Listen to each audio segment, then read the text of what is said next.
Hello everyone, I am Just1380 and this would be my third video.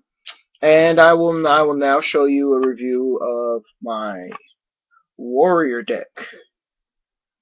Um First, you start with the monsters. You run 3 marauding captains, 3 goblin birds, 3 command knights, 3 twin soul marauder, 3 comrade swordsman of Landstar, 3 warrior lady of the wasteland, 3 exile force, 3 Hayabusa knight, and 2 models of the zappers. Move on to magics. 3 we're returning alive, 2 mystical space typhoon aka MST, 1 Rhoda aka reinforcement of the army, 1 book of moon, 1 solidarity. Moving on to traps, you run 3 trap holes, 2 secretus, 1 wabu, 1 threatening war, and just in case you're in a bind, 1 gravity bind, 1 thunder of ruler, and 1 scrap iron scarecrow. Moving on to extras, gravity warrior,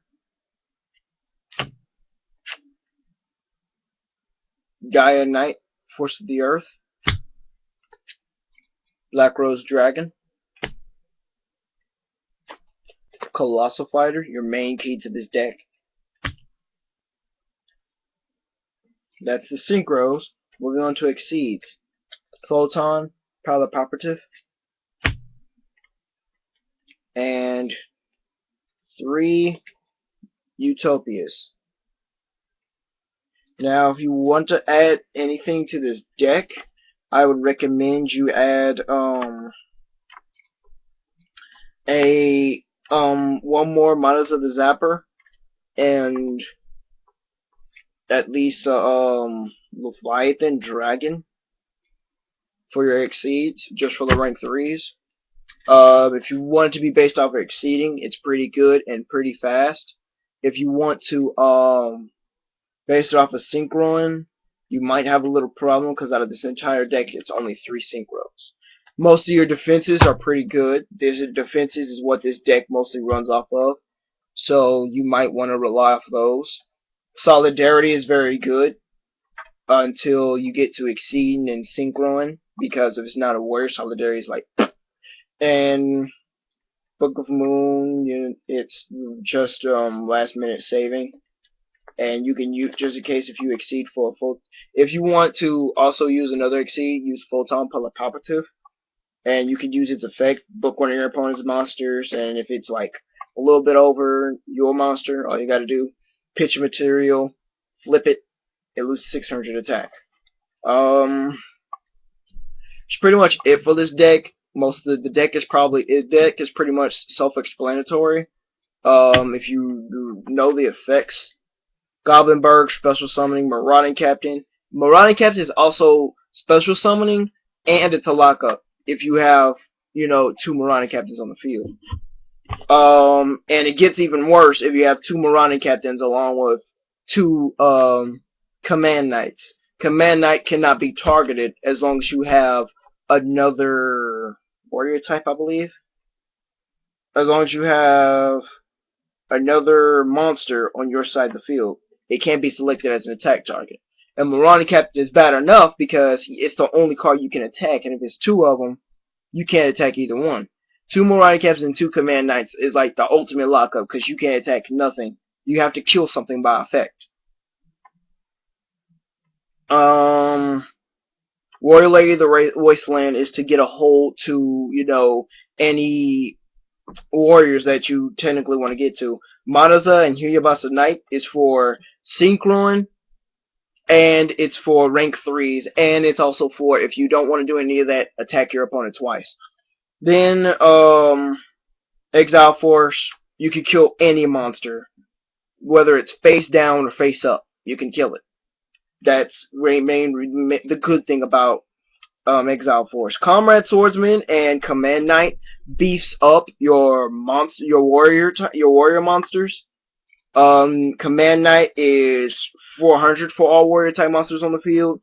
Comrade Swordsman is 400 type for all warrior monsters you control. Basically meaning no matter what. Wait a minute. No, Command Knight is on your side of the field. My bad. No. Okay. Now I did not. Okay. Now that I look at Command Knight a little bit closer, it's all warrior type monsters. It doesn't designate whether it's yours or your opponent's. Kind of a cheat card. Twin Soul Marauder. It's a piercing card, but Goblin Bird, normally switch it to defense. Special summon a level 1 or lower, level 4 or lower, one level 4 or lower warrior type monster, I believe. No, it's just a monster. It doesn't say designate which one. Most of the defenses I run are defenses to activate on the standby phase, like Threatening War and Wabu. That way, I don't have to worry about being touched for the entire turn unless it's by effect or by a card effect. And I can just save. And if I'm playing something, I can just save my monsters. Don't have to worry about my opponent negating my trap card because I activated on the standby phase. Really can't do nothing. Scrap Iron really is just a spam card. Trap Hole, keep my opponent from having shit on the field. Don't touch me. Sekretsu, same thing. Don't touch me. The hardest one to get out this entire deck is Colossal Fighter because it's hard to synchro for 8 with this deck. And I don't know any level 4 tuners. It would be easier if there were level 4 tuners, but there aren't. So, it's best if you're gonna add anything in this deck, add some level 5s like Turret Warrior or what is the name of that card? Abyssal, what's the name of that card? It's a level 5. You normal summon it, and instead of conducting your normal draw phase, you add one level 4 lower warrior type monster. General Freed? Matchless General Freed. Yeah, the Matchless General Freed. You can add that in there. Who's ready? You can. Okay, Grandma. You gonna do the dishes? Yes. Okay. Okay. Yes, ma'am. So. Brandon left there? Oh, there he is. It's right there. Okay, yes, it's served too. So, that's about it. Please leave comments and tell me what you think. And if there's anything that you think I should add or edit, please comment. No ranting, though. Thank you. Just 1380, over and out.